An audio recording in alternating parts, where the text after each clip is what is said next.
Some of us have had tremendous experiences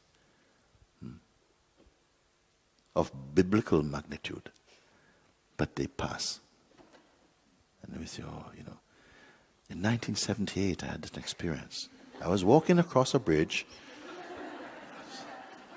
Alligator jumped up, bit my leg off, and suddenly, Satori, you know, it's 1978. And since then, no experience has come close. So, try losing the other leg, maybe. Okay. It won't work. Okay? Because mine is comparing now, oh, I had this great experience, and I would like to have one. Can you give one like that again? But that too will also pass, isn't it? Who pays attention, because that in front of whom that experience took place is also here also. So perhaps what we are looking for is a continuous experience. But if it is a continuous experience, what will be experiencing it? What will be seeing it? Isn't that here now? It's very important what I'm saying. I want to share this.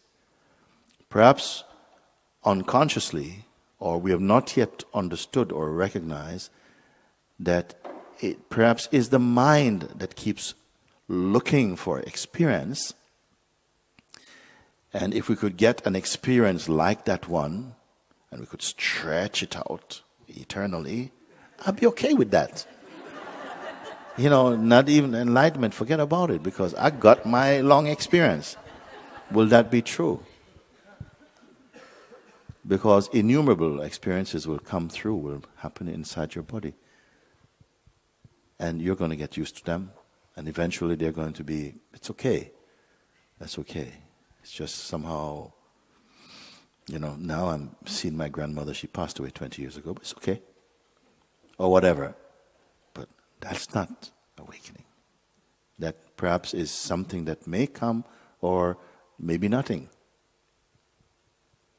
special, except the old tyranny, the old regime of thinking is no more. The whole paranoia, the fears of life and death is no more. Maybe no more spectacular experiences may happen.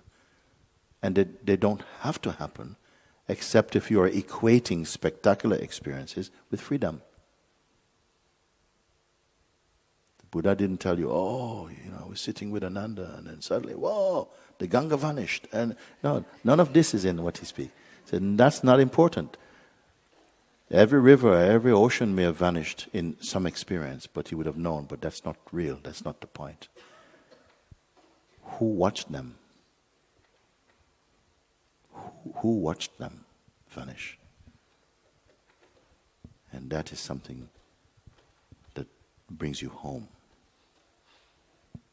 So this screen, this veil that we're looking, because awareness itself cannot be on the other side of a wall or through any exercise, which will be the gift of your exercise.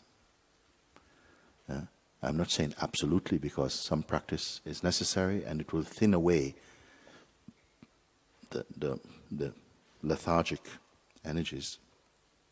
And it's also a route and a way of consciousness in search of its own perfect reflection, that is. But generally I can say that awareness cannot be the outcome of some exercise, because the awareness is already present, in which the attempt to find it is watched. Don't worry, if that didn't drop in, it's okay. Because I'll be repeating this type of thing over and over again.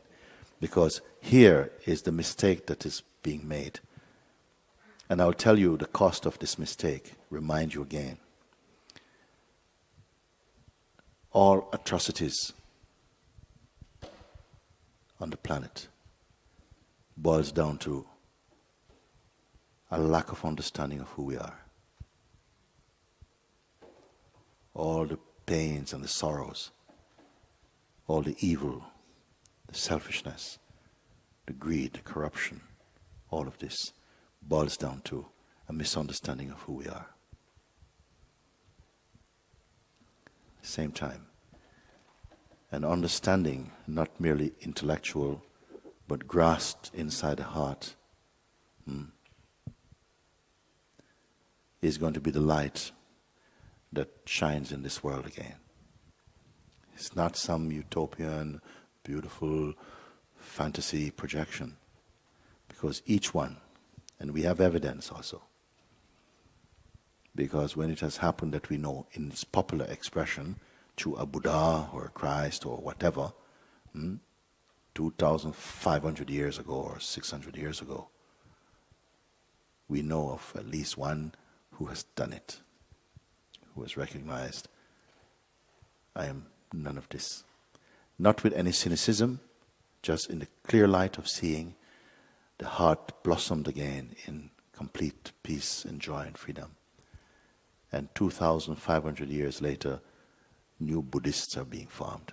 People cannot forget this one.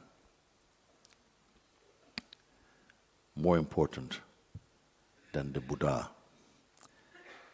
is what the Buddha discovered. And that is still here in each one, same thing. So each, really, you can say, is the Buddha waiting to undress itself. Just an understanding, not magicality necessarily, not any kind of spiritual gymnastics or special effects, although they can also be there, but just a human being, again, coming home to the truth inside their own heart. It's not more knowledge we need. It's not more money or successful people or fame. It's just the one who knows and is that.